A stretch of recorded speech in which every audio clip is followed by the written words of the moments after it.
As you're starting and growing your woodworking business, listen, you're gonna have a lot of challenges. There's gonna be a lot of challenges. You're gonna have to figure out everything on the fly as you go. But in today's video, I'm gonna talk about probably the biggest challenge that you'll ever have trying to grow your woodworking business and what to do about it. Let's get started.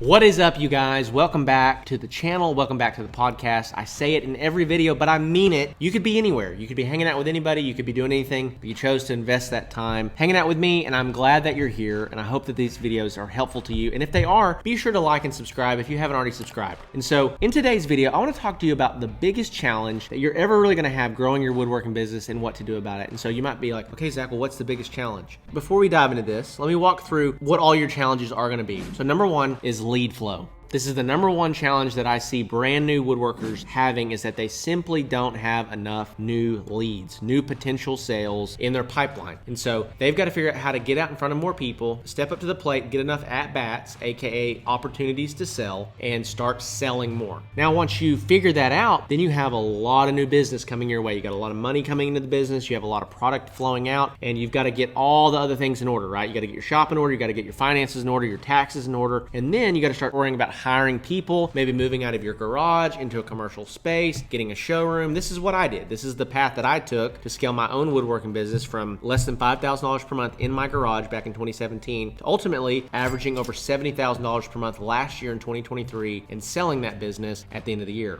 And so when we talk about growing your woodworking business and the biggest challenge that you're going to have, ultimately, guys, the biggest challenge that you're going to have in your business as you start to grow is attracting, hiring, and training top tier talent. Employees. People will always be the greatest challenge of your business. Now, it can also be the most rewarding part of your business, but it's always going to be the greatest challenge because top tier people are rare. It's hard to find top tier talent. It's hard to find people that take their work seriously. It's hard to find people that value craftsmanship. It's hard to find people that can come alongside your vision and push it forward instead of just being a leech trying to get what they can get out of it, not trying to help you grow the business. And so I got some things I'm going to help you with when it comes to finding, attracting, hiring, and training top tier talent, okay? The thing about top tier people is that great people that are skilled, they're opportunistic, right? They're going to look for the best opportunities. And so I heard a quote one time and it really changed the way that I thought about things. It was this quote that basically says that top tier people are always attracted to top tier opportunities.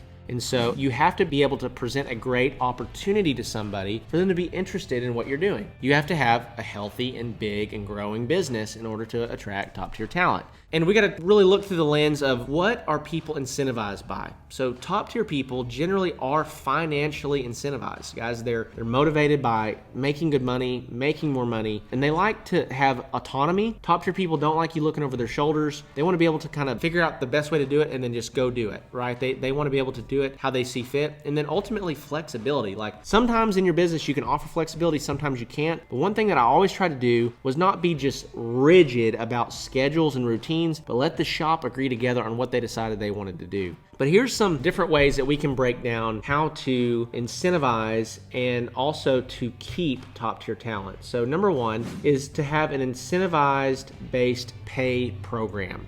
And so instead of just saying, you know, this is what we're going to pay, this is how we do it. If you're hiring guys for your shop, say, hey, if you get more done, we'll pay you more, right? If we have these tiers where we have this bonus structure in place of if you get more done or we accomplish these things, then we have these bonuses in place, okay? That's number one. That's one way to get great people, or especially with salespeople. This is huge with sales. If you're hiring salespeople, very rarely do salespeople perform well just on a base pay or a base salary. Most salespeople need to have a full 100% commission structure to encourage them to hustle. Also, if they do hustle, they get to eat what they kill, right? They get to experience the fullness of those benefits, okay? So that's number one. Number two is just to have benefits through what you do. You can't do this unless you have a bigger business. You can't offer benefits unless you grow something large and you can afford to make sure that you take care of your people. So what are benefits, right? You could have like a 401k, an investment benefit. You could have like dental insurance or health insurance, life insurance. You could do whatever you wanted to do from a benefit standpoint. You could have pizza party on Fridays. That could be a benefit, right? It's whatever you can afford at the time to make sure that people feel like they're benefiting from their job other than just the pay, okay? Number three is equity shares.